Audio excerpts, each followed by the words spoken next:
on the Expect Miracles podcast. We have an amazing guest, Dr. Tim Hartman. Dr. Tim is an upper cervical chiropractor. His life was saved by chiropractic. That's what the podcast is all about. He's got an incredible life story. He's on fire down there. He's very passionate about what he does, and it's exciting to have him on the podcast today. Dr. Tim, how you doing today? Man, I'm doing fantastic and super, super excited to be here. And I like that it's called Expect Miracles because, you know, every day is a miracle doing what we do. So I'm honored to be here. Absolutely. So I'm not sure how exactly we got connected, but I just kept seeing videos of you on Facebook, and you're just so passionate about what you do. And I was loving it. And so I'm excited to have you on today. And you have an incredible life story that I don't really know much about, but I'm excited to dive into. So Tim, where are you from originally? I grew up I was born in New Jersey, but I was only there about 18 months. What part? Yeah. I just know the town, South Plainfield area. All right. So I guess it's like central Jersey. I miss the food up there for sure. And then I was in Virginia for a few years, and then, but I would call Raleigh, North Carolina, definitely my home base for sure. Love that. Beautiful. And what were you into growing up as a kid? Man, it was just sports, and pretty much more sports. That's all I knew as my life. And which ones did you gravitate to most? Definitely soccer most of my life, and then got swindled into doing football because. Oh yeah. Not to sound too Garrett, soccer was almost too easy. We would just kill every team we played, so that got boring. And then football was definitely a new and exciting challenge. Friday Night Lights, baby. Friday night, man. There's nothing like it. Nothing like it. Even the college side. There's nothing like Friday Night Lights. Love that. And then football and basketball were really my go-tos, and I still play those today. So nice. And so you had a life-changing thing happen to you when you were 16. Still don't know what this is, but I'm very excited to hear about it. So Tim, what happened when you were 16 that just changed the course of your life forever? For sure. And every time we do an orientation or explain the story, you know, this is why we get up in the morning. This is why we sacrifice everything, even for our families, because of what has happened to us. So we make sure it never happens to them. Absolutely. When I was 16, I was quarterback of the football team. I was rolling out for a pass and kind of had like a shoestring tackle on my foot. And then trying to break away, I got blindsided by a linebacker in the neck, having basically my head go past my legs to do, as we know, it's called a hyperflexion. And felt this jolt go down my spine, and was able to finish the game. But the next morning, that's when my life changed forever. My back was in such severe spasm, literally couldn't walk. Couldn't walk the next day. Couldn't walk the next day. How frightened were you? Man, it's just you don't know. All you know is sports your entire life, and to literally crawl to get out of bed was definitely surreal. You know, you get pretty much everything stripped away from you. So that's your identity at that age. Like that's what you do at that age, and when that gets taken away from you, you have zero idea who you are from that point on, because that's what you did and trained for your entire life. That's exactly it. I wasn't Tim Hartman. I was the quarterback of the Wake Forest football team, right? Mm-hmm. So yeah, that was tough.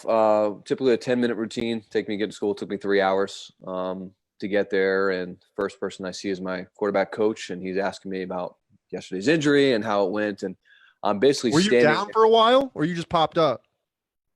No, I was down for a few minutes, and then I got up, and it was like you could definitely tell something wasn't right. Yeah. Something had like unlocked, but then that next morning, man, you know, your body just goes into that protective mechanism, and it was just locked. Couldn't move it, couldn't twist it. When I was doing my thing, I was walking like a 90-year-old. Like I was really close to the point where I needed a walker. Jeez. And I told him the story, and I was like, I'm in so much pain talking to you right now. There's no way I can play today or practice or whatever the case may be. So did what you typically, probably most people that come on the show. I went, got stretched, got ice, got ultrasound by my trainers. And then they basically told me after like the first 2 days, they're like, this is a pretty severe case. You need to get physical therapy. So I went to one of the really finest facilities in Raleigh, North Carolina, Athletic Performance Center. I was training next to NFL athletes, guys that were training to go D1 in football. And man, it was really cool to be with these guys. And I felt that hope, doing a lot of exercises, strengthening both sides, et cetera, biofreeze, all that stuff. And I was slowly like getting better. Like I did see results. Even after my 3 months of care there, I mean, I could get up to a very slight jog, which was like, wow, this is amazing from walking like a 9-year-old. And the hardest part where the story shifts is when I was gearing up for basketball season, I was hoping to play. I was shooting free throws, and I went to stretch my legs, and then boom, just right back to square one. I felt that that shocking sensation go down my entire spine. Back locked up. On the free throw line? Yeah, on the free throw line. No, we weren't playing the games. We were just like shooting around. And man, I left the gym, lack of a better term, crawled out of there, just crying, bawling my eyes out.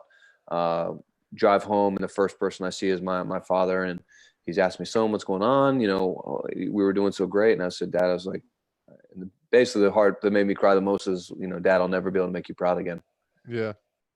And as a 16-year-old, that's all you know. That's your identity. That's how you can see even your relationship with your father. So that was definitely one of the lowest points in my life, for sure.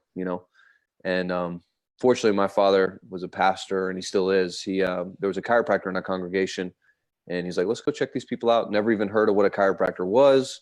We went there, and he was showing me the x-rays, showing me where the issue was my back, but it was really telling me it was coming from my neck, and had no idea what he was talking about, but trusted him. My dad had good results there, so we went. And first visit, definitely noticed a huge change.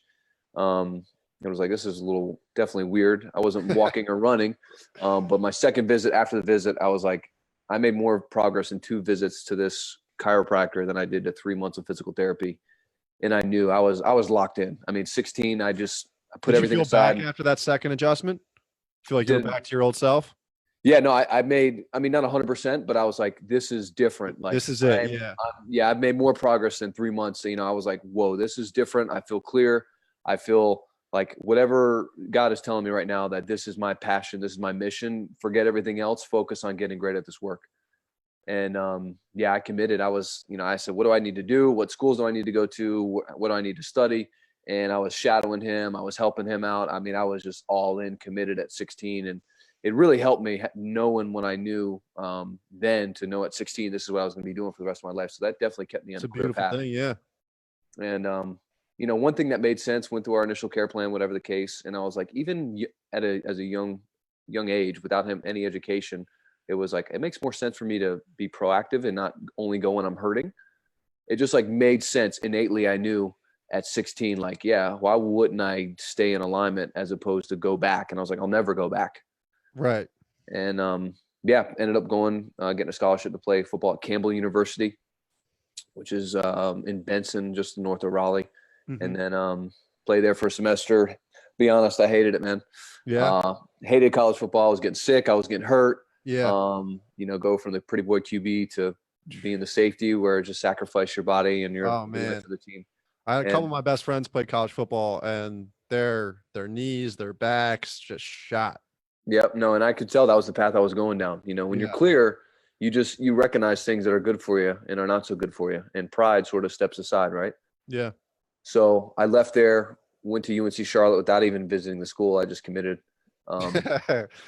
and just took that leap. And here we are having this interview today. So I'm super blessed. I finished there. I went to Sherman College. Great school. And, never been there, but heard it's a great school. Got to visit. Got to come down for a Lyceum or something like that. Ed and Neil would be glad to have you and welcome you with open arms, especially in Upper Cervical, Doc. I mean, yeah, definitely. So Tim, that's interesting. The whole profession, it's just a great profession in general. I mean, if you're doing solid chiropractic work, you're getting results. But as we know, there is a specialty or niche within the chiropractic field that you and I both do. How did you get into upper cervical chiropractic? Yeah, great question. So believe it or not, speaking of Neil Cohen, he was the first one that introduced me. I got wrapped up into going to this thing. Before I was a chiropractic student, I was advised to go to something called Dynamic Essentials, or DE as it's known. And Neil Cohen was there, went through a couple things. He's like, you gotta try this knee chest stuff. So Neil Cohen gave me my first knee chest adjustment, and I had chiropractic up to that point, but man, it was like a different switch was let off. Oh, absolutely. Yeah. I just, I got up, he adjusted me, and I literally felt this spark of light. And, I was like, whoa. And he was like, I just saw light. And he goes, yeah, that's when you're on the brainstem, that's what happens. And I got up. I mean, I was just so aware, like literally Yeah. things felt Like clear. high definition vision. That's exactly it, man. Yeah. One thing that I noticed too was, I was having this conversation with one of the docs. I'll never forget that, Dr. Austin Davis, awesome doc in San Francisco. He, I like our conversation. I felt so tuned in, like all this stuff that was going on, blah, blah. I could feel so dialed in, and, it was clear and connected to where I was at. I felt present in the moment. And I was like, man, this is something different. Oh, yeah. And that was my first introduction. I wasn't sold on it. I don't know why. Right. But through going to DE, I always kept going back. Like, I want to get knee chested. I want to get knee chested, had x-rays done, everything done. And then it really wasn't until I got tapped into doing the work in school where I was actually taught how to do it. And then doing it in the last part of clinic. I didn't really do upper cervical till my last year in school, or 2 quarters of school. Yeah. And the results from who was getting upper cervical and who was getting full spine, it just didn't even compare. Oh, I know. Yeah.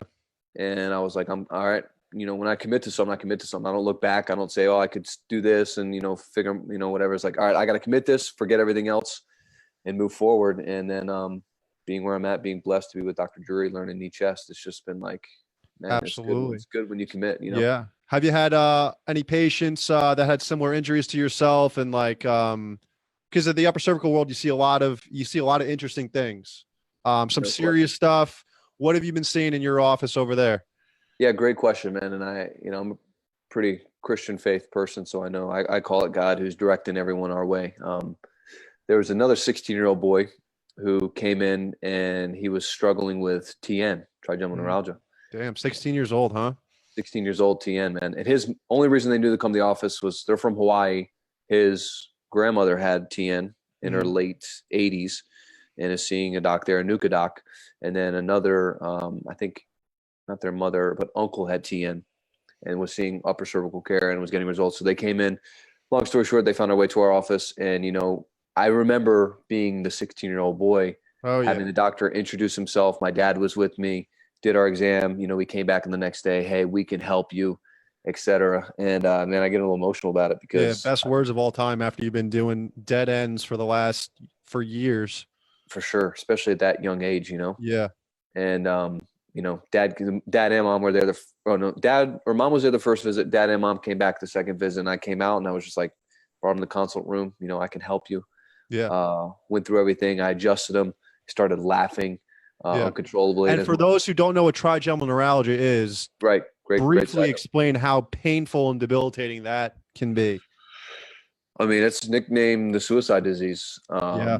It's, I think medically they've diagnosed it as the second worst pain in the world. Just unexplainable pain. It's mostly like in the face. It could be anywhere. It could be all over the body. You never know when it's going to come, when it's going to hit, and you have no control over it. So your entire life around it. Just to clarify, so TN, trigeminal neuralgia, is only in the face, right? It comes from those trigeminal branches. Fibromyalgia is everywhere. All over, So the TN, though, it's literally 9 or 10 out of 10 pain. They say it's like stabbing an ice pick to your face. Another patient that we've seen, he said it literally felt like a screwdriver was on fire being stuck in my face. And it, some people say I can't even go outside because the wind hurts it or aggravates it. So definitely, you talk about, being grateful for just letting wind hit your face and not having it hurt you. Yeah. So it's crazy. And those people, you talk about lost hope. I mean, there's so many chat rooms in all these cities all over the world. And man, they're just, most of the people that are looking, they'll do whatever, but a lot of them have given up on themselves. And that's where it's really tough, where it's hard for us, And what's beautiful about the upper cervical work is we say holding is healing. So it's a completely different 180 concept than regular chiropractic and just the medical field in general. Like, our goal is to give you, it doesn't always happen, but one neck adjustment can last weeks to months to years. And that bone staying in place gives you that proper nerve flow and blood function, and your body begins to heal. So a lot of people, when they come into our office, well, you should probably tell them, like we tell them on the first visit, that's our goal, to give you one neck adjustment. When they come back, they're holding. We say they're healing, and they're almost like, wow, this is amazing. I don't need a neck adjustment. It's almost like the light switch goes off, where once it's in place, they could actually become their own doctor, which is great. Exactly. And that's one thing too. I was searching, you're always a student, in this work, whether you're a student as a chiropractic student or a student in the field, you're like, all right, why, you know, this infinite intelligence that we have is so amazing, but you're telling me I have to be adjusted, or I have to be adjusted twice or 3 or, you know, 5 times a day, That is a myth about chiropractic. or a week. It's like, how do we know? And then what parameters do you have to not adjust? That's the most, that's one of the most important things. And then how do you know if you got it or if you didn't, right? That's one of the best things about upper cervical chiropractic. It tells you when to adjust, where to adjust, and when not to adjust, which is just as important as you give a person a wrong adjustment when they don't need it, you can flare everything back up. And true. That's why it's very important to just measure nerve interference. Right. That's exactly it. Yeah. Yeah. So, back to the story. This kid, Danny, who I'm trying to like take under my wing and turn him into an upper cervical doc. That's kind of a secret passion I have. Yeah. But, you know, just him laughing uncontrollably, the mom sort of a little scared. Is he supposed to be laughing this much? And, I was like, yeah, you know, his body's doing what it's supposed to be doing. Let him rest. And man, I'll be honest, I went in the back room of the office and I just started bawling my eyes out. It was just like a surreal moment to see someone like that, you know, desperation, exactly like I was, and to have someone else tell them, you know, we can help you, and know it with certainty, and to have that at, you know, basically a year into practice. It was definitely like very overwhelming. Well, that's why you do it, from an emotional experience. But it's like, man, I'm just blessed, and that's like the best gift you could give somebody. Exactly. Yeah, for sure. No, so it's cool, and we have a great relationship. You know, I'm always texting him, trying to get into school to speak. So yeah, no, like I said, I got a little bit of a, you could call it selfishness, but I'm like, dude, I need to turn you into an upper cervical doc, because we need people with stories like you to be out there, you know, on the front lines. So it's been great. Definitely. So Tim, any other cases you guys have been seeing in the office that's been getting good results? And yeah, man, I mean, there's go through so many. You know, we've got storyboards, we've got testimonials. The TN ones are really good, because I mean, that's like literally the medical failures. I mean, their doctors are like, no, this is where it's at. You know, another girl with TN had brain surgery, was told that you'll have this the rest of your life, and just crazy stuff. Oh, cool story. This guy came in. I think this is good to help with people who are thinking about upper cervical versus full spine. Had a guy come in. I don't know if you can see me from here, but literally bent over, walking in like this. Yeah. You know, we've all seen the testimonial videos of the guy doing all the different adjustments. And long story short, I couldn't even do a back exam on him because he couldn't get on the. Wow. He was just bent over, terrible. Yep. And didn't notice anything that happened. But when he was like really young, he had a diving accident where he dove head first into what he thought was 6 feet of water, but it was 3 feet. Oh man. Hit his head.